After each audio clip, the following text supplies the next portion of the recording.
This entire military is one cohesive, dedicated force. And the threats to our nations, they don't sleep. They're watching our every move. Iran, Russia, China, North Korea, ISIS, Al-Qaeda. They may be watching this right now. Our military should not be mistaken for a cable news gabfest show. We don't care what you look like. We don't care who you voted for, who you worship, what you worship, who you love. It doesn't matter if your dad left you millions when he died or if you knew who your father was. We have been honed into a machine of lethal moving parts that you would be wise to avoid if you know what's good for you. We will not be intimidated. We will not back down. We don't want war. But if you want war with the United States of America, there's one thing I can promise you, so help me God. Someone else will raise your sons and daughters.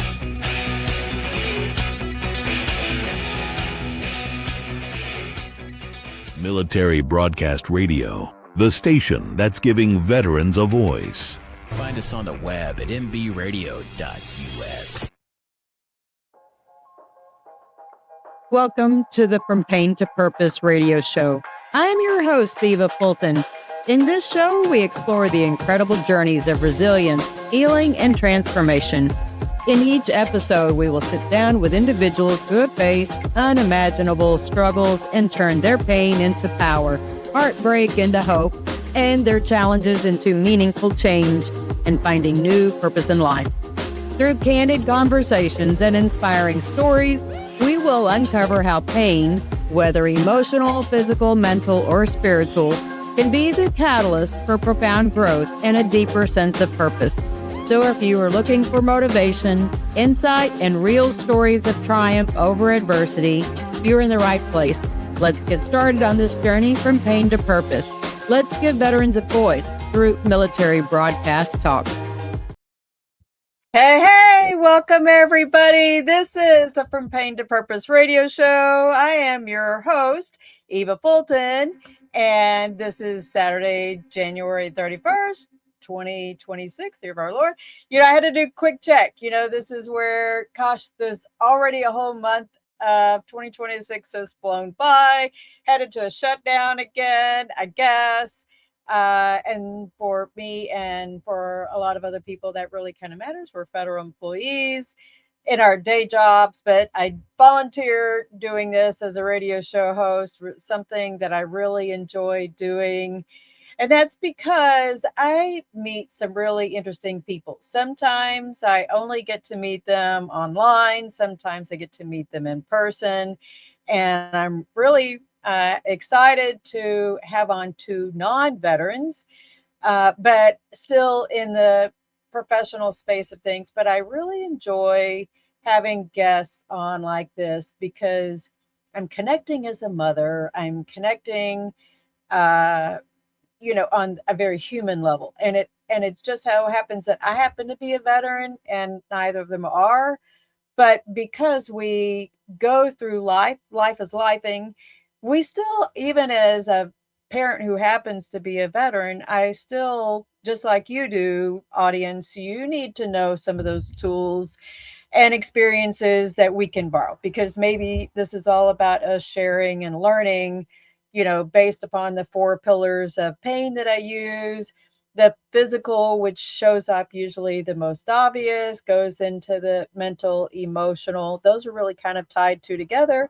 And then, of course, the spiritual. And when one of those legs of the chair, as I call it, when one of those legs starts getting a little rocky, then we have to figure out what to do. The hard part about that is that identifying it in and of ourselves is one thing. But how do we help our kids? And, I have 4 children. All are adults now, but that doesn't mean that they each have not had some of their own issues. I mean, my kids have experienced the death of both of their fathers, right? I had 2 kids with one dad, 2 kids with a dad, and both passed away in 2014 and 2015. So I've had to manage this hat of who I am, both as a parent, as a veteran, as ex-spouse and am I whenever those checkoff happens, are you single? Are you a widow? Are you divorced? And I'm kind of like, yes, yes. And balancing some of those things gets tricky. The hard part is, how do I help somebody else that's in my general sphere of things? So in walked Sara. She had posted something on LinkedIn about helping authors, and I'm like, ooh, let me raise my hand. But I think this is really, this is that exchange, people gardening thing that we do, that we have these opportunities that help somebody else tell their story, that can help somebody else with their story. So joining us today is Sara Schaffer. She is a coach. Oops, I just messed my notes up. She's a coach, best-selling author, an award-winning speaker. But in this interview, she's simply a mom.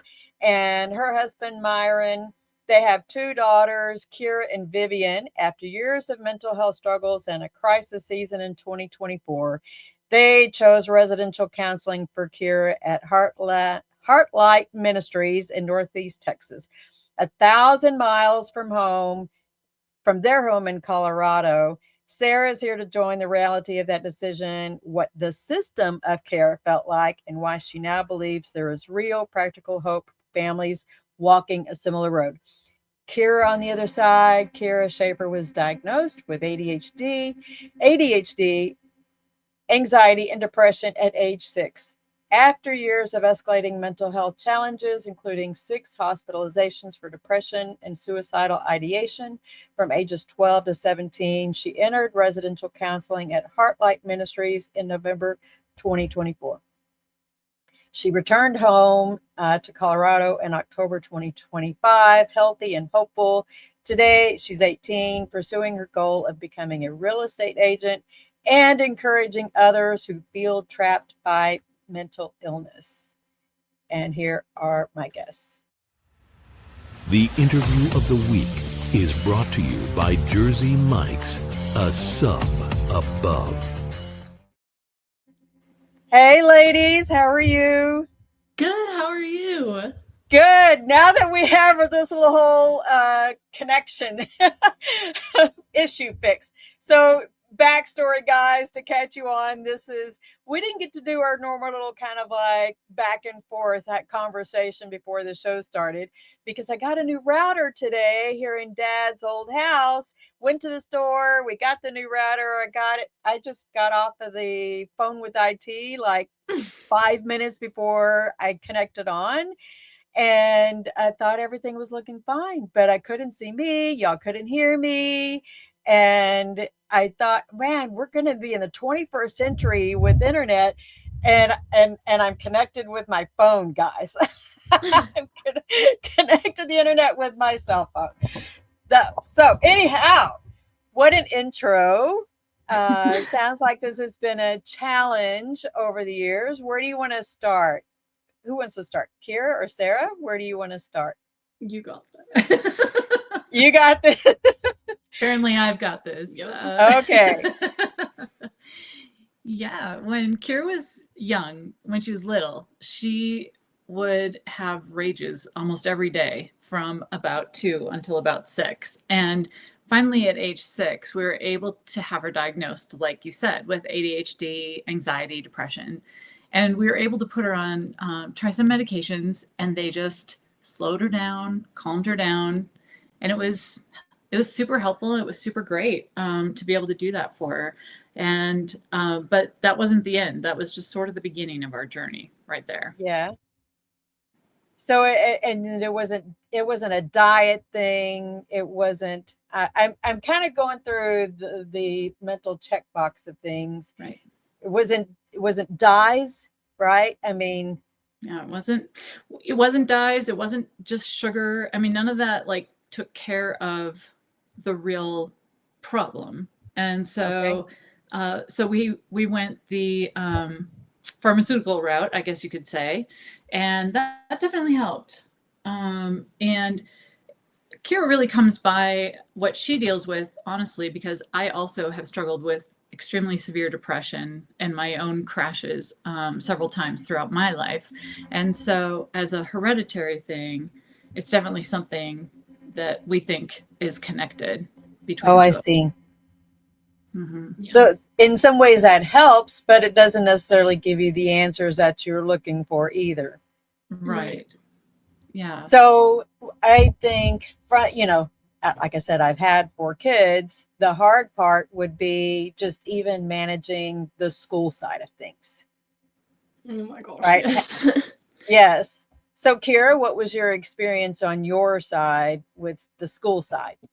I went to a private school, a private Christian school, and so the academics were really hammered into us, and they had a somewhat difficult curriculum for things, and so that on top of mental health was not Conducive. fantastic. Yeah, Yeah. it was not good. No grace there. I hate saying it, but there was no grace in a place where maybe you should have had grace. Yeah, they were good about it though. Out of all places I could have been, it was probably the best situation, but it was still difficult.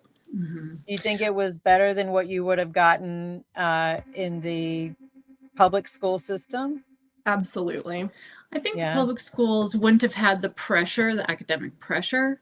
But what was great about where she was is they saw her as a person. So when she would Right. miss assignments or something like that, they looked at her as a person first, rather than Okay. just looking in the grade book and saying, oh, these things are missing. So they had grace on that side once they knew her struggle. Yeah.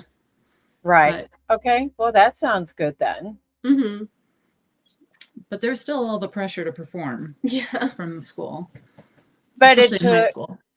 I know when my kids, especially my youngest two, because my second husband was going through his illness, talking with the school people was one of the really critical things that I think helped give my kids the grace on the grieving side. Mm-hmm. I mean, I know that you're coming from a different angle on the mental health side, but even grieving and pre-grieving, knowing that their dad was ill, was important for me to have a conversation with the counselors and at least the vice principal and the principal, so that, hey, as we're navigating these things, we're on the same page about how to handle situations.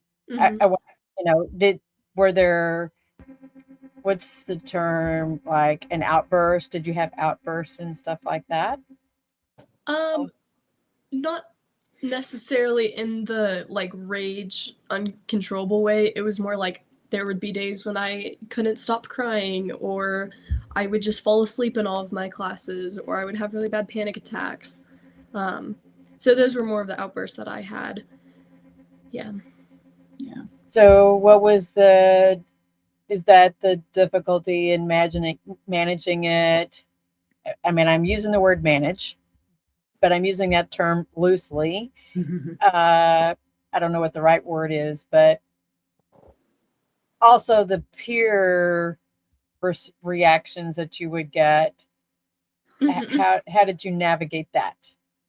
I mean, I've definitely had good friends throughout all 4 years of high school. I've had a pretty solid group of people. And then I've also obviously had those negative responses as well to it. But my line of thinking with it is more these people who have stuck with me and who have been my friends truly know like me in this situation and care about me, and people who are from the outside just kind of judging, it's like they don't know everything. Mm-hmm. Did COVID impact you? Because I think I can see in my youngest two, is that they were, my son graduated high school in 2020, Mm-hmm. but he didn't get the normal, all of the senior year stuff. It was all during COVID, and ended up, we sat in my truck watching the graduation as he was on the Texas Motor Speedway He was actually on the racetrack. So it was kind of cool story to tell. He got to walk across the finish line at Texas Motor Speedway. That was the graduation. Nice. But we were watching it on the big screen, but it still was not the same as what everybody else had. Didn't have the, senior dance and that kind of stuff. So but they also, I think, kind of ended up withdrawing a bit. So he didn't do the whole dating thing. My daughter didn't really get to do too much either. So how did that affect you in that regard? I was in 7th grade, the end of 7th grade when COVID hit. And middle school was not a super fun experience. Being a girl in 7th grade, I don't think is ever fun for anybody. And it's not fun. But it was, the end of my 7th grade year, and I was getting pretty severely bullied in middle school. And it was still really hard because when we had to isolate and separate from everybody, it was still really difficult because I strive off of social connection, even though the social connection I was having was really negative with people. Yeah. So is that still a challenge for you today? No, I tend to be pretty connected with my friends and everything, and I have a good group of people around me, and I love going out and doing things with my friends. But I also see you a lot more comfortable being alone. Yeah. And being able to do things. Yeah. But I almost think in some ways COVID was a blessing at the moment because it got her out of that day-to-day bullying that she was experiencing. Right. But then the next year, in the fall of 2020, they started doing that hybrid of you're in a cohort, and if somebody in your cohort gets COVID, then your cohort is staying home, and and now doing online school. And that's where you kind of fell off the rails, when it was this back and forth. And so you were there and then you were home, and it just kind of switched up, and that was tough for you. Yeah. Did y'all, I'm kind of going backwards. Remember, there was an instance, my daughter was in elementary school, and this was right after Facebook. It was just getting started, but she had a teacher that was trying to get this school version of a social media instilled, in those and all these. Your base is already headed the direction that I was, the experience we had. My daughter was getting bullied online by these two boys in her class, and the teacher was supposedly monitoring all of these comments. And obviously she was not. So my daughter was crying. I ended up going to the school board meeting. I got signed up, and my husband was there. They were there. And I was like, this is how my daughter is being treated. These kids, this teacher needs to be teaching the core classes and not try to instill some kind of social media. What are we paying you guys to do? Right. And I think that's I've been a proponent of the phones don't need to be in the classes. Teach the kids what they're there for. I'm not trying to hijack what we're here to talk about, but in some ways it really does impact your mental health. If you aren't doing the things that you're supposed to be doing because you're being distracted by the bullying that doesn't need to be there to begin with. Yeah. So, Sarah, how did you address that or were you able to address it with the teachers? We didn't really realize how extensive the bullying was until she was done with the school, literally on the last day of 8th grade. And I'm not sure exactly why, because it's not like we weren't talking all the time with Kira and that kind of thing. But what we saw on our side was that she was, that was the season when she started self-harming. That was the season when she was starting to get severely depressed that was when she would take an assignment that she had finished, but she didn't feel like it was perfect and would throw it in the garbage instead of turn it in. And no, I mean, it's just, I'm not trying to like tell stories on you, except to say that, you know, it was just all what we saw were just kind of these really depressed, erratic behaviors from her. And we didn't know that there was this quiet bullying going on. The root cause. You didn't know the root cause of it. Right. We just knew that she was, you know, at times even saying that she wanted to hurt herself, that she was talking about not wanting to be there, not wanting to live anymore. We did not realize that people were whispering to her, nobody wants you here. Nobody cares about you. You shouldn't be here. We didn't realize. And that, as a mom, I mean, you can imagine like finding that out after the fact and having not stood up for her. Yeah, I had a lot of guilt about that. And we were just doing the best we knew to do with each situation that we had. Yeah.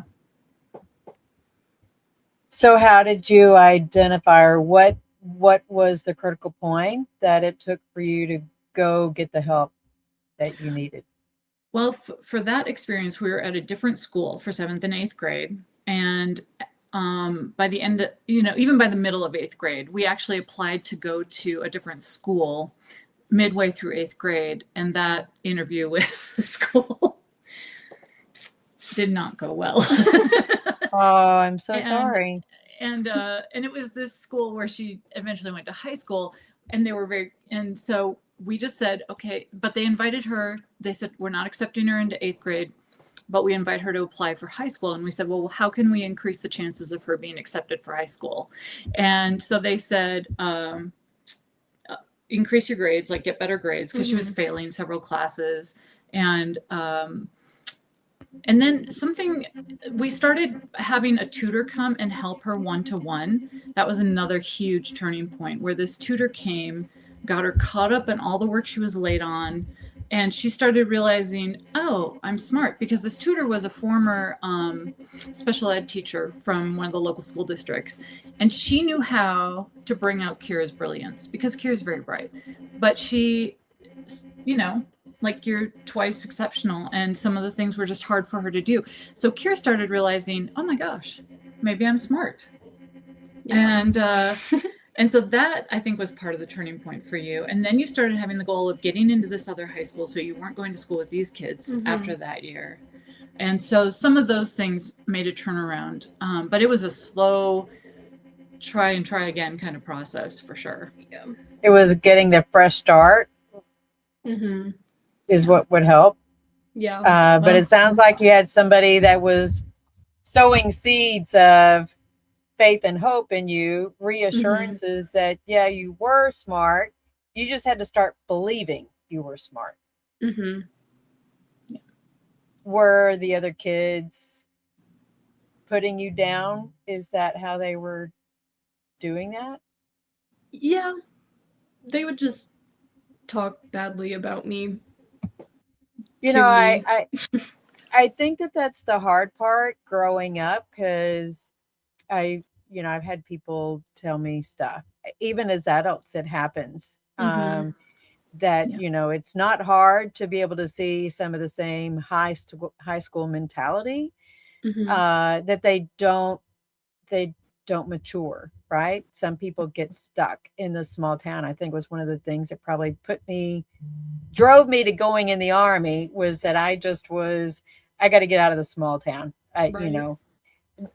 Nothing against probably the town that it's become, but it's just, I knew there was more out there for me than staying stuck where I was.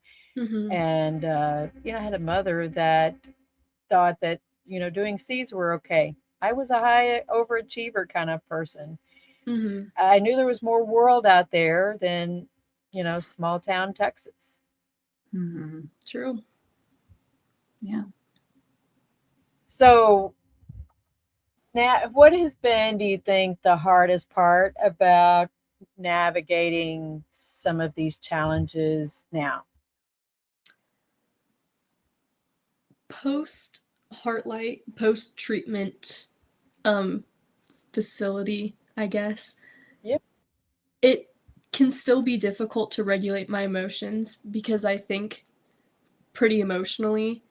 Like when I'm in my feelings about things, it's really hard for me to see the logic outside of it.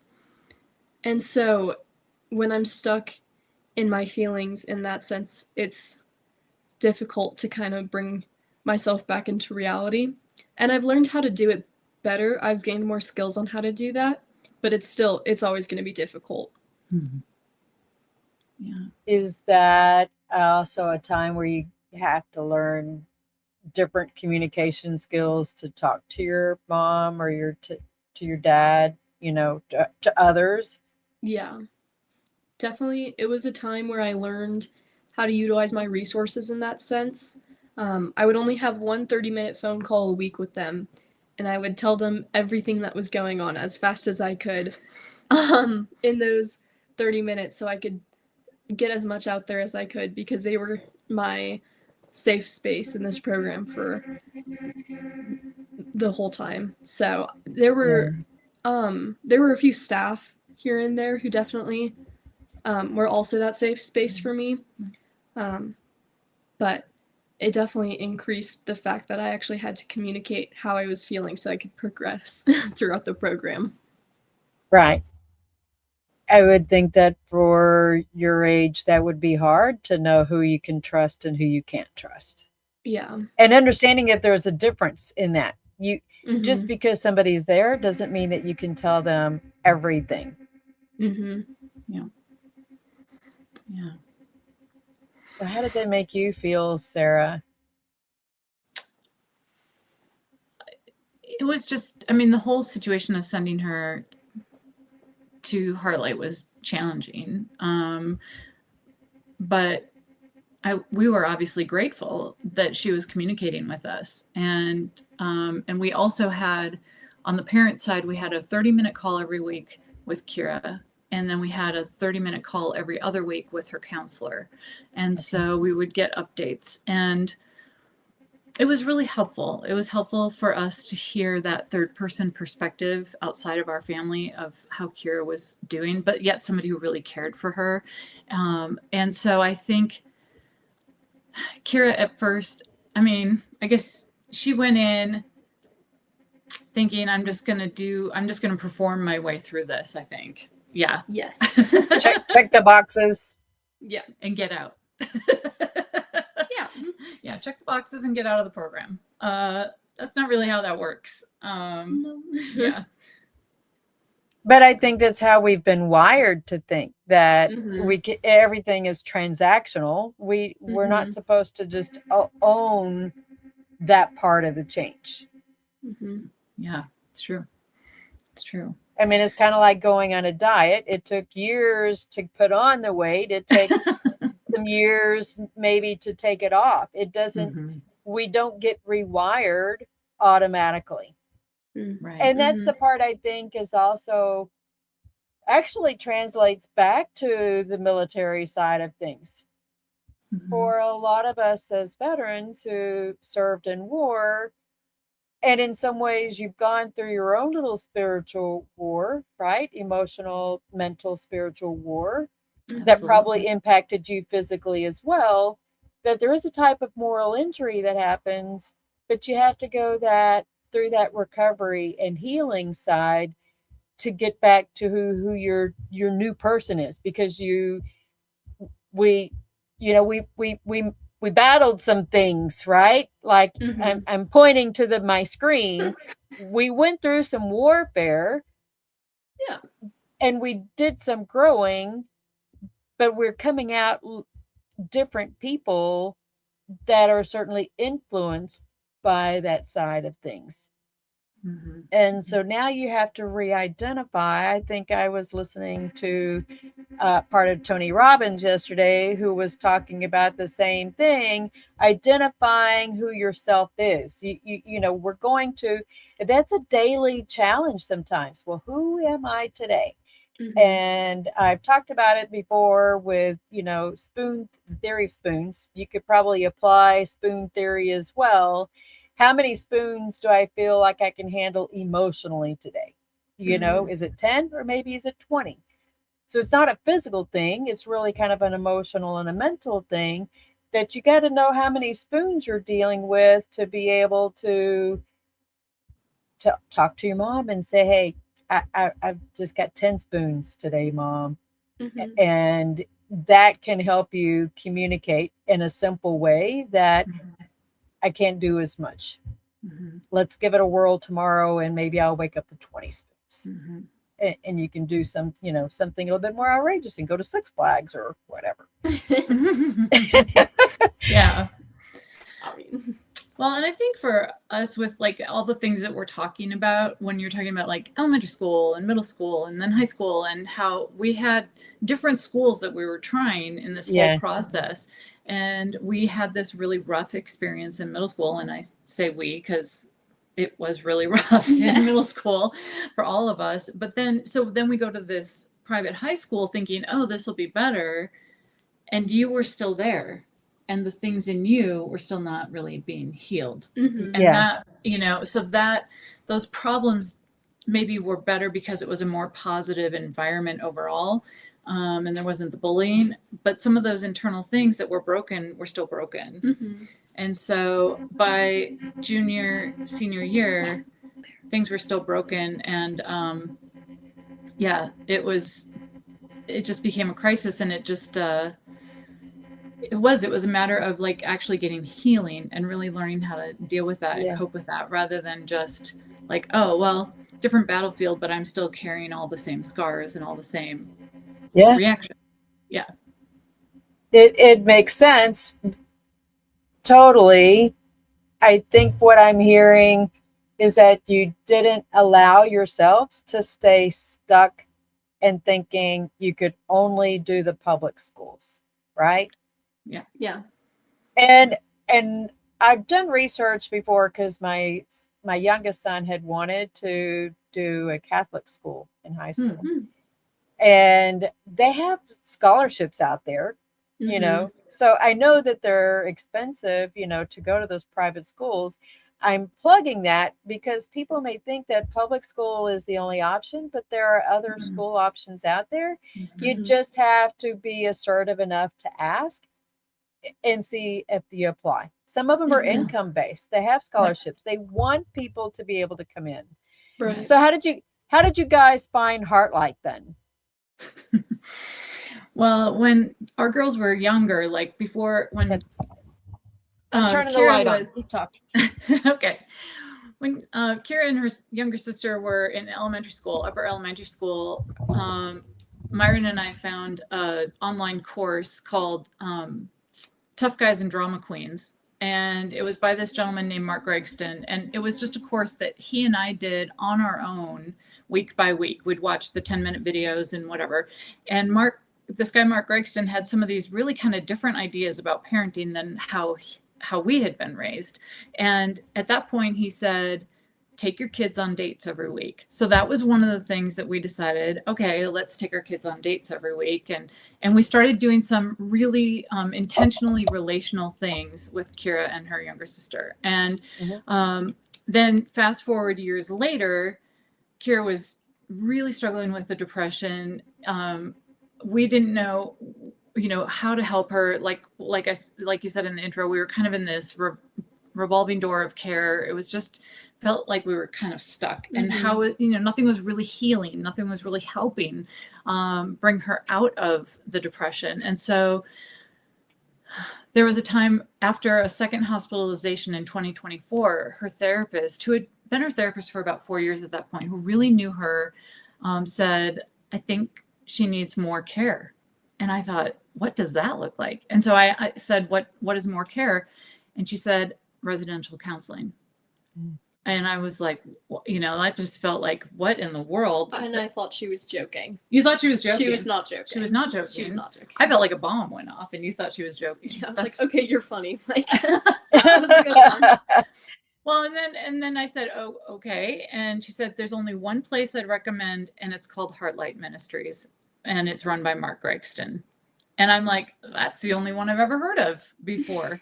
And even as we were raising the kids, like in high school, we'd say, hey, you can thank Mark Gregston for this, like when we treat them to something special and, whatever it would be. So anyway, so we were familiar with the ministry already through the course that we had done, through some other things, ways we'd stayed connected. And then when her therapist mentioned it, I looked around maybe a little tiny bit.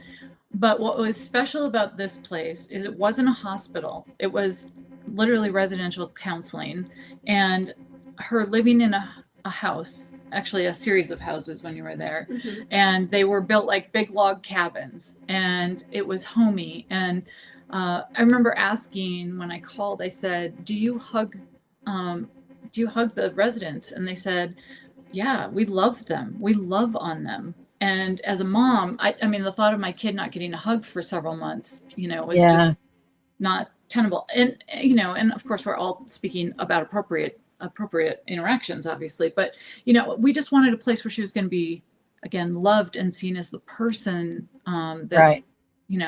So, yeah, it was amazing. It was amazing how that all came together for us. Sounds pretty divine, actually. Absolutely. Yes. This was not, you'd already heard the name before, Right. and like I want to say a providence, right? Exactly. It Very wasn't just serendipitous. out of blue and 1,000 miles away. That would be tough. Mm-hmm. Yeah, that would be tough. Yep. Were you allowed to go do parental visits or anything? There were, yeah. And if I can, yeah. They had a schedule of, we went and we dropped her off. We were all able to go and drop her off. Okay. But what they do there is they allow, I think, 12 to 17-year-olds enroll in the program. But once she hit 18, she was not going to be allowed to enroll. And it was 3 months before her 17th or her 18th birthday, excuse me. And so we thought, we have a really short runway here. We have got to do something right now while she's still a minor, while we can still, as her parents, do something for her. And so I was on the phone. I was filling out all the paperwork kind of behind her back, and we were getting up at 4:30 in the morning, my husband and I, with our Bibles open. We learned how to whisper really well to each other and just pray and asking. And within like a week, we were able to get a spot for her. So we told her, and and the look on your face was just relief. Like, oh, here's an answer. Here's an answer. So when we went down and we dropped her off, then they gave us a schedule. And this was November. We got to talk to her for only 5 minutes on Thanksgiving. So she had a great day, right? It was actually really fun. You had fun. So that was great. That was a great Thanksgiving. I'm so glad. I watched 3 movies and did like 3 puzzles. I mean, I just, I went into survival mode. You had to stay busy. Yeah. Idle mind is a devil's play. So. Yeah. And so, but then we got to see her at Christmas. They have parent retreats where they tell us, where they bring us in as parents. The first parent retreat, you get to have lunch. That's it. You're there for the whole weekend, but you only get to see your kid for an hour. And they actually only give us 45 minutes, those turkeys. Yeah, they lied. So, they give us 45 minutes. So the joke is that first trip for the parent retreat, we went to Texas to see her for 45 minutes. Yeah, that would be tough. Yeah. But the whole idea for them is that you are building a relationship. You're wanting to see each other more. Mm-hmm. You were there. You were trying. You took the initiative and you were present every time. Yep. Every single time. Yeah. So they did have those things, but they were. There was a stretch between March and June that was really long. That was the hardest one for sure. 30 minutes a week. It was all we had. No face-to-face time. So that was tough. That's putting a lot of faith into other people to pour into her and help her do that healing.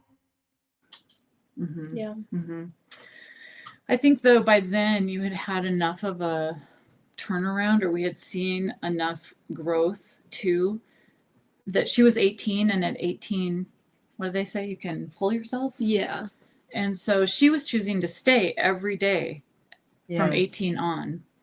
And that also gave us faith because we knew Right. she was wanting to be better, wanting to She get was healthy. making the conscious choice to be there for herself. Right. Right. Yeah.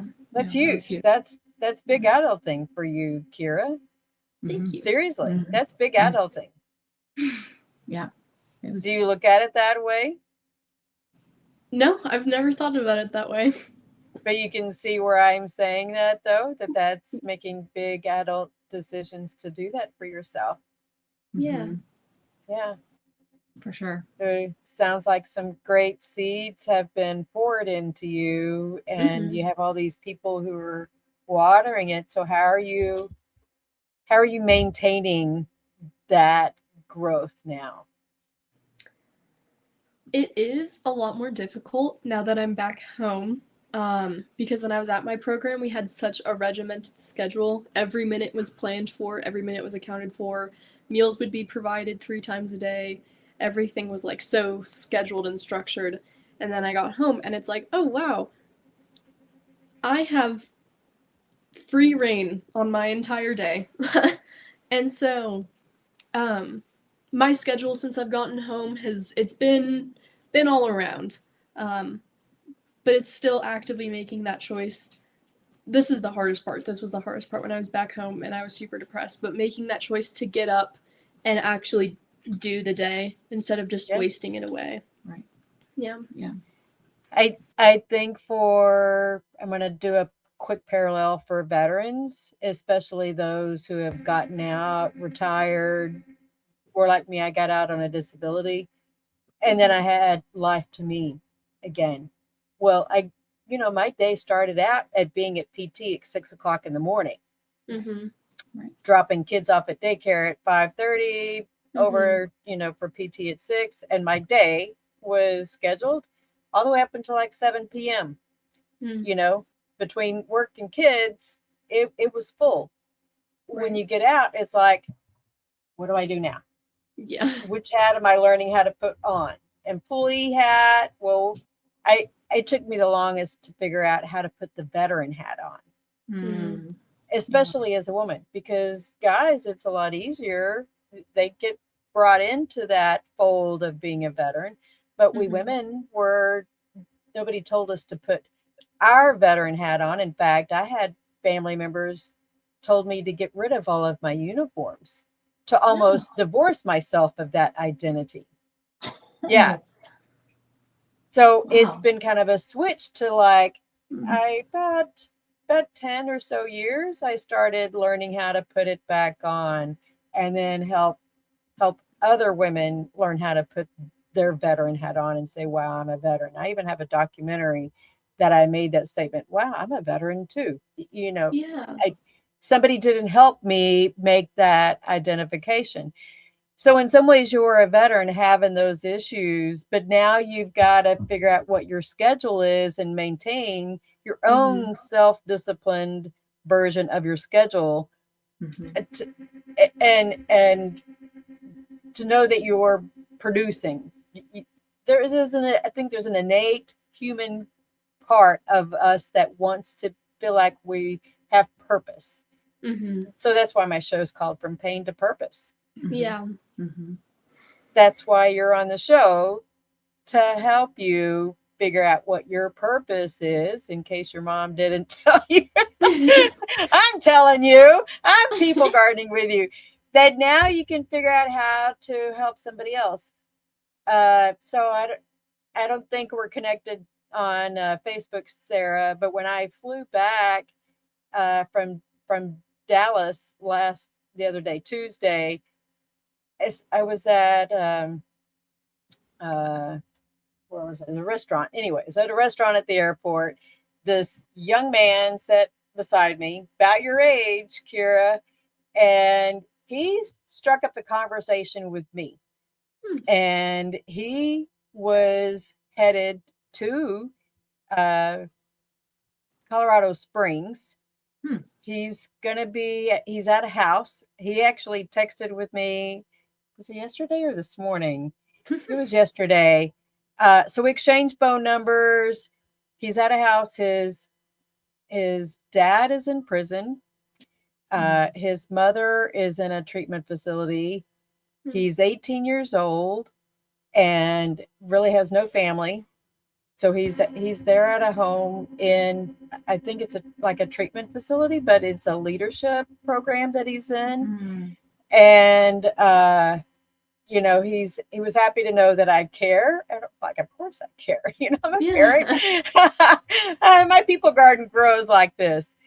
But it was just neat to see that he was attending this place because somebody saw in him this leadership thing that could help other people. Because he has only known addiction himself, right? He has used all kinds of different things, and he didn't ever get into the selling of it or anything. It was really just the use of it. A lot of it was really about escaping his situation. Right. So I think I'm encouraging you to find a platform that you can help. Maybe it's writing your own book. Maybe it's starting a podcast and helping other people. And this young man, I asked him to come on as a guest on my show. That if we don't share these kinds of stories, that it's and the difficulties of how we manage it, both as the person and as the parent, then I end up as having issues as a mother. When I know my kids are struggling.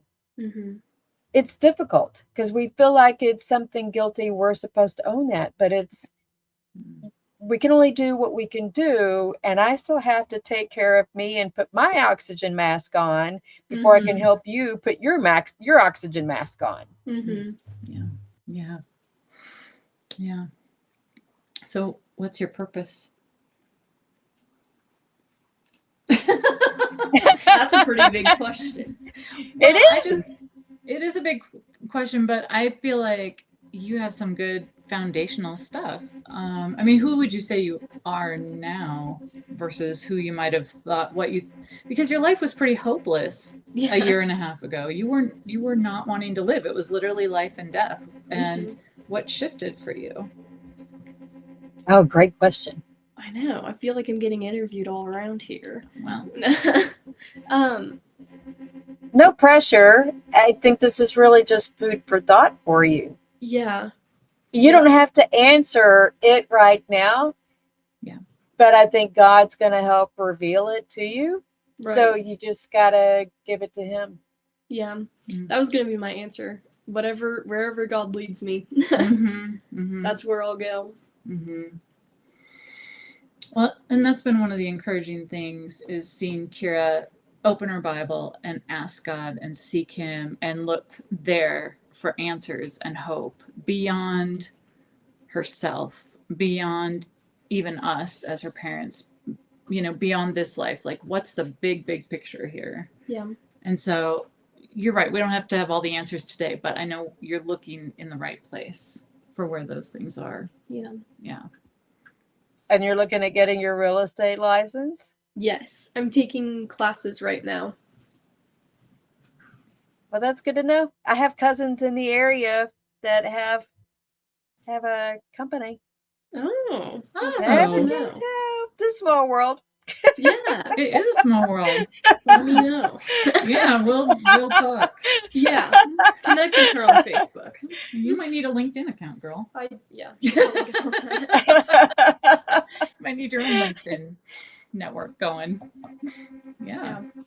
Anyway, yeah, that's cool. Yeah. That's good. I can see your mom's an author. I think it's a story to tell. Yeah. It's not so much sounds like as necessarily a how-to guide, but when I wrote Welcome to My People Garden, I didn't necessarily have to get into the weeds about the stuff that was happening, but I gave people enough of my story and plugged it in with Bible. I used the parable of the sower. So here's the spiel, Sarah. Okay. Everybody sees your front yard, but only you see the backyard. Right? It's your personal responsibility to clean out your backyard. So all of the wait a minute vines, I call it, the briar patch, the prickly thorns, the things, you can't work on the ground until you get that cleaned out, right? But a lot of that is really the lies that people tell you and that we tell ourselves. You have to clear out all of the lies at the root. But then you've also got the rocks, and I usually keep a sample rock in my desk, but it's buried. I'm fixing to get ready a new desk this next week. But I'm going to use this little can as a rock. We have all these rocks that are buried underneath the dirt. But if we just leave those rocks, if these are our problems, if these are our trials, and it sounds like you've worked on cleaning up some of those rocks at the, treatment center. Hours and hours. Literally and figuratively. But you have to be careful that another one doesn't get buried again, right? Because it's a constant tilling. That's what the farmers do. They're always tilling, and it seems like they're always magically there's some kind of new rock that pops up because life happens. People are going to constantly still hurt us. They wound us, but we keep carrying that rock around, and guess what? Rocks get heavy. You still have to keep that going. But if your ground is full of rocks, the seeds that people sow towards you are not going to take root. We can have lots of rain, but it doesn't get enough water for it to grow and sustain you. So I use the parable of the sower. That's what spoke to me when both of my husbands had passed away. That's what spoke to me to help me thrive. So everybody sees your front yard, but only you see your backyard. It's your responsibility to keep it cleaned out. And that gets tough sometimes. It always means that it's kind of work. It's dirty. The seasons happened, and we get busy with life, and guess what? More weeds grow in there, and you got to clean them out again. But you got to be careful who you let in that space, because that's the problem with people dumping stuff in there. Right. For sure. Yeah. So maybe find a Bible verse that speaks to you and see how that develops. And, it took me 10 years to write my book because they were all just a bunch of notes that I had taken in church. And then I started lining them all up together in piles. I ended up with 12 chapters. Oh, dang. Yeah. I love it. Well, there's 12 Wow. disciples, 12 tribes. True. Yeah, it's a good number. Yeah. Let God speak to you on it. Yeah. Thank you. Yeah, you're welcome. Awesome. It's not an overnight process. No. So before we close, we got 8 minutes, well, really about 6 before the ending video. What's one question I should have asked that I didn't ask you? That's a good question. I've never been asked that one before. How tough was it for you being away from your family?